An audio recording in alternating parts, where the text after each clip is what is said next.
कैसे छात्रों, मुझे उम्मीद है कि आप सब लोग अच्छे होंगे और घर पर रह करके लॉकडाउन का पालन कर रहे होंगे।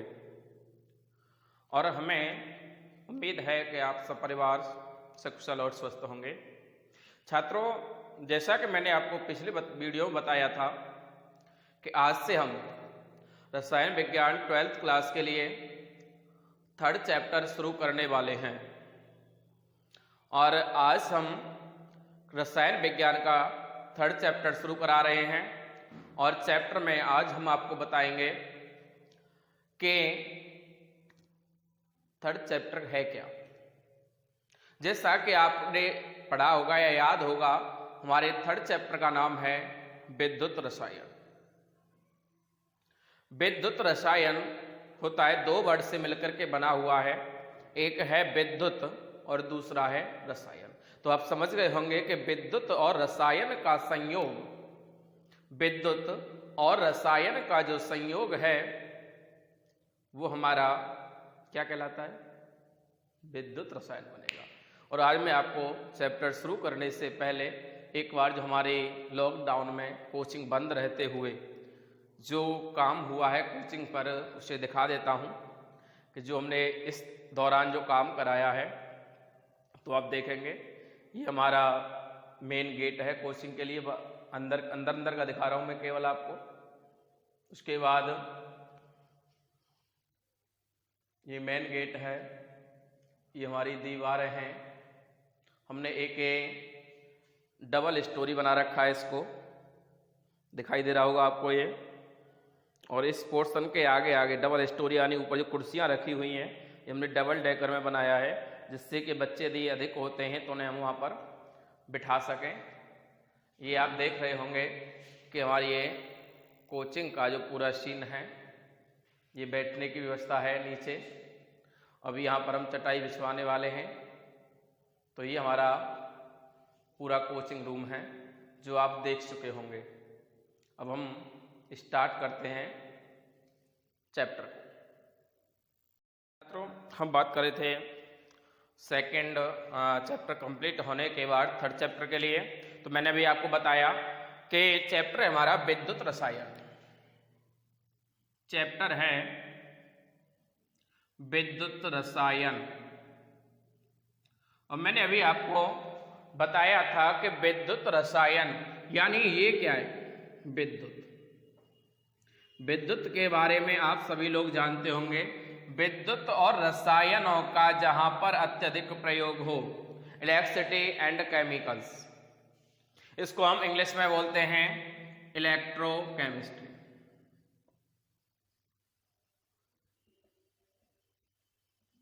इलेक्ट्रोकेमिस्ट्री। तो विद्युत रसायन, विद्युत और रसायन 2 शब्दों से मिलकर के बना हुआ है। यदि हम इसकी परिभाषा की बात करें, यदि हम इसकी परिभाषा की बात करें तो यानी कह सकते हैं कि रसायन विज्ञान की वह शाखा, रसायन विज्ञान की वह शाखा जिसके अंतर्गत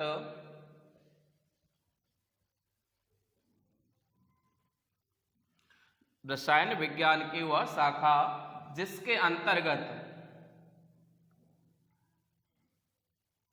विभिन्न रासायनिक परिवर्तनों या रासायनिक अभिक्रियाओं के द्वारा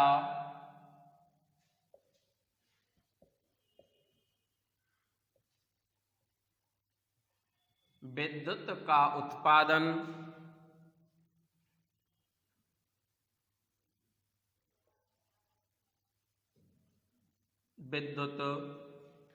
विद्युत का उत्पादन किया जाता है या उत्पादन का अध्ययन किया जाता है,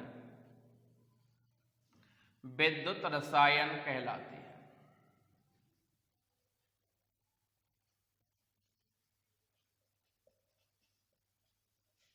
छात्रों, समझ में आ गया होगा कि विद्युत रसायन क्या होती है। विद्युत रसायन होती है जहां पर विभिन्न रासायनिक यानी रसायनों के द्वारा विद्युत का निर्माण होना, रसायनों के माध्यम से विद्युत का बनना क्या कहलाता है? विद्युत रसायन कहलाता है। जब हम किसी भी केमिकल्स के माध्यम से, केमिकल रिएक्शन के माध्यम से, केमिकल चेंज के माध्यम से जब हम कभी भी कोई विद्युत बना दें तो उसे हम क्या कहेंगे? विद्युत रसायन। विद्युत के द्वारा केमिकल को एक्टिव कर दें, केमिकल के द्वारा विद्युत को एक्टिव कर दें, जहां दोनों का तालमेल हो, इलेक्ट्रिसिटी प्लस केमिकल्स, वो दोनों ही क्या कहलाएंगे? मिलकर के विद्युत रसायन बनाएंगे। विद्युत, बिजली और रसायन दोनों एक साथ मिल जाएं तो उसको कहेंगे विद्युत रसायन। बात करते हैं रासायनिक ऊर्जा की।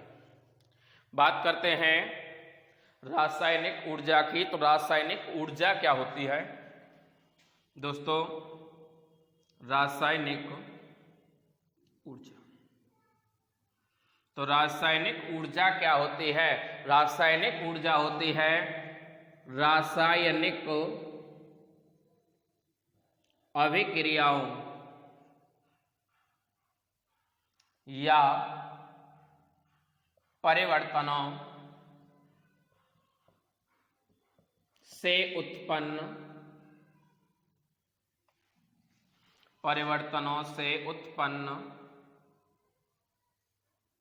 ऊर्जा रासायनिक ऊर्जा कहलाती है। हम कह सकते हैं रासायनिक अभिक्रियाओं या परिवर्तनों। परिवर्तन कौन से? रासायनिक परिवर्तन। मैं पीछे आपको वीडियो में बता चुका हूं रासायनिक परिवर्तन क्या होते हैं। मैंने कुछ 10th क्लास के वीडियो भी डाले हुए हैं, बेस के लिए उनको अवश्य देखें, क्योंकि 10th क्लास ही हमारा फिजिक्स केमिस्ट्री दोनों का ही बेस होता है, सारा कुछ वहीं से चलता है। तो रासायनिक परिवर्तन क्या होते हैं? रासायनिक परिवर्तन होते हैं जब किन्हीं दो पदार्थों को मिलाया जाए, उनको मिलाने से एक नए तीसरे पदार्थ का निर्माण हो, यानी किसी दो पदार्थों को मिलाने से नए तीसरे पदार्थ का निर्माण हो जाता है, तो उसे हम कहते हैं रासायनिक परिवर्तन। रासायनिक परिवर्तन और या रासायनिक अभिक्रिया में जो भी ऊर्जा उत्पन्न होगी उसे कहेंगे हम रासायनिक ऊर्जा, यानी ऐसी ऊर्जा जो रासायनिक परिवर्तन या भौतिक परिवर्तन से रासायनिक परिवर्तन या रासायनिक अभिक्रिया से उत्पन्न होती है, उसे हम कहते हैं रासायनिक ऊर्जा। तो हम बात करते हैं, आगे आता है टॉपिक आता है हमारा इलेक्ट्रोड।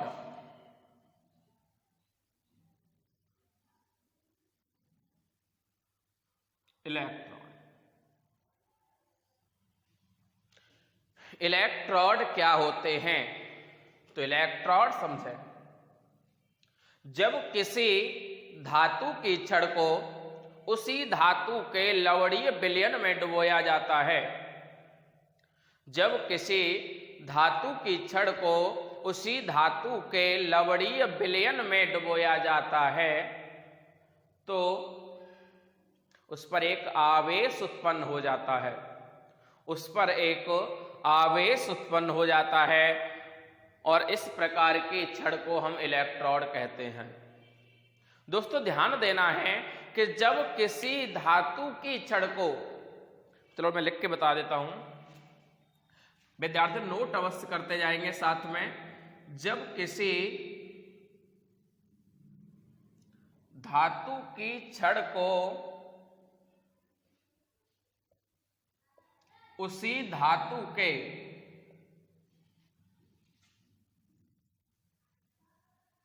जलीय विलयन में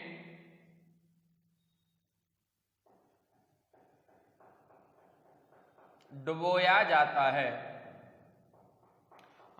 या लवणीय विलयन कह सकते हैं हम, यहां पर डुबोया जाता है, तो क्षण आवेशित हो जाती है।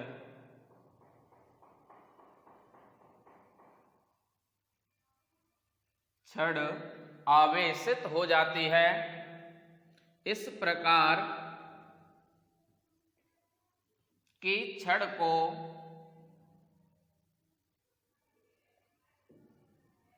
इलेक्ट्रोड कहते हैं। जब किसी धातु की छड़ को उसी धातु के लवण विलयन में डुबोया जाता है तो छड़ आवेशित हो जाती है। छात्रों, माना मैंने एक ये पात्र ले लिया और मैंने इस पात्र में जिंक सॉल्यूशन ले लिया। मानो मैंने इस पात्र में जिंक सॉल्यूशन ले लिया और जिंक सॉल्यूशन लेने के पश्चात मैंने इसमें एक जिंक की छड़ डाल दी।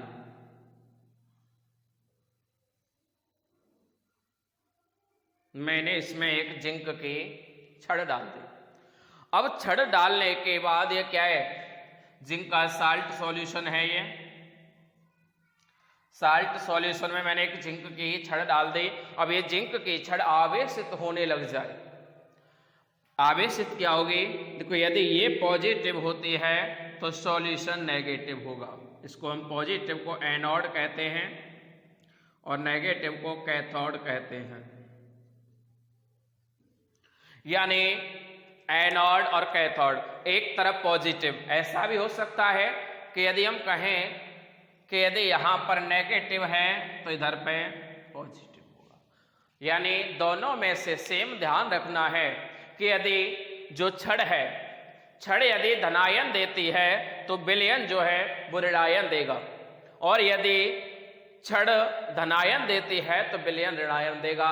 दोनों अलग अलग देंगे, एक पॉजिटिव देगा तो दूसरा नेगेटिव देगा।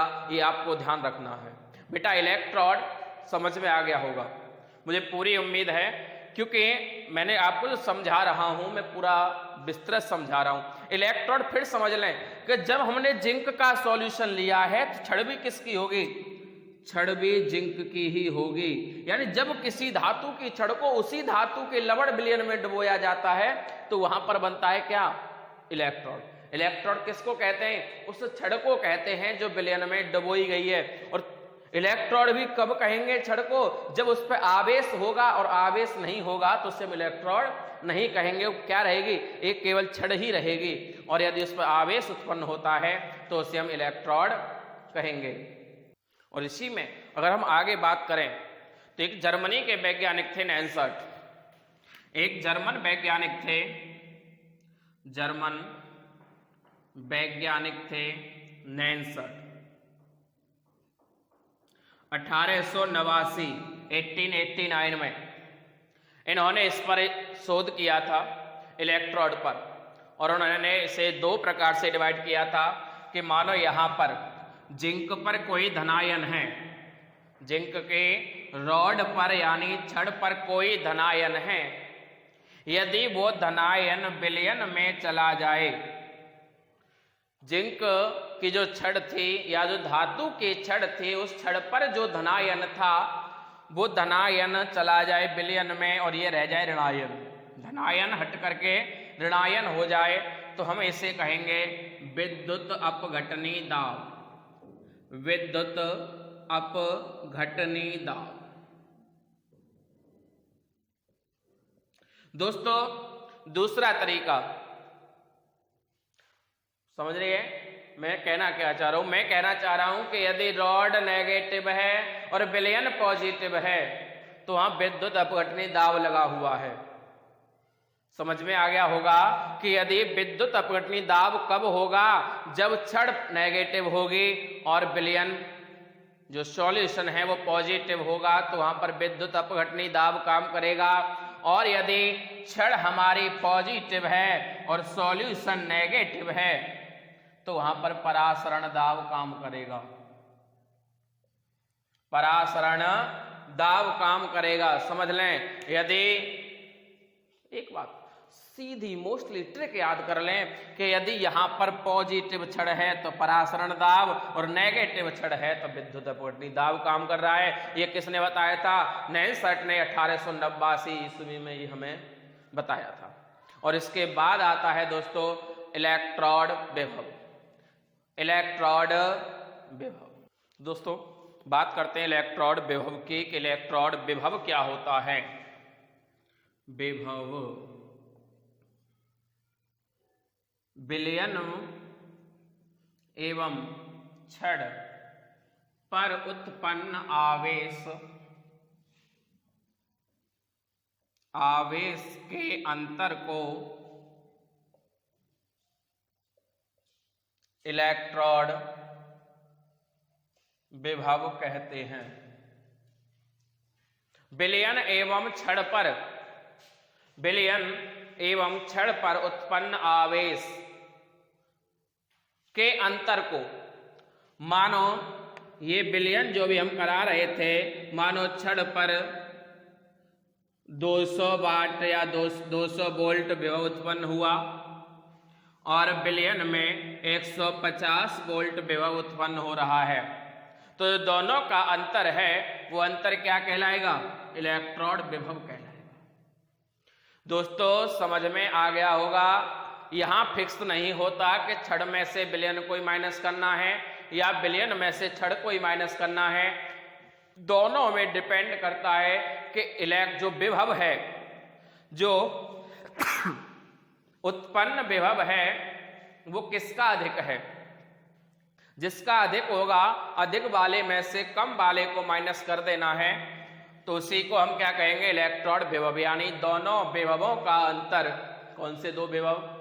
विलयन का विभव, उत्पन्न आवेश यानी विलयन पर उत्पन्न आवेश और छड़ पर उत्पन्न आवेश, दोनों का अंतर क्या कहलाएगा? इलेक्ट्रोड विभव। और यदि यहीं पर एक निश्चित विलयन 25 डिग्री सेल्सियस या 298 केल्विन पर कोई भी विभव उत्पन्न हो रहा है जहां पर हमें टेम्परेचर दिया गया हो, तो उसे हम मानक इलेक्ट्रोड विभव कह देते हैं। मानक इलेक्ट्रोड विभव क्या हो जाता है? जब यहाँ पर हमें एक निश्चित तापमान दिया हो और उस निश्चित तापमान कितना? 25 डिग्री सेल्सियस, तो जो अंतर 25 डिग्री सेल्सियस पर उत्पन्न होगा उस अंतर को हम क्या कहेंगे? मानक इलेक्ट्रोड विभव। और जहां में टेम्परेचर नहीं दिया गया हो तो उसे कहेंगे इलेक्ट्रोड विभव। विद्यार्थियों समझ में आ गया होगा। वीडियो देखने के पश्चात हमें कमेंट करके अवश्य बताया करें कि जिससे हमें भी लगे कि हम कुछ पढ़ा रहे हैं और हमारे कुछ विद्यार्थी पढ़ रहे हैं। जब तक आप हमें रिपोर्ट नहीं दोगे तब तक हमें ये नहीं लगेगा कि आप लोग पढ़ रहे हो। हमारे पढ़ाने का मतलब सिर्फ आपका लॉकडाउन में, इस महामारी के दौरान आपकी परिपक्वता बनाए रखना, आपके सिलेबस को कंप्लीट कराना है और कोई दूसरा मकसद हमारा नहीं है।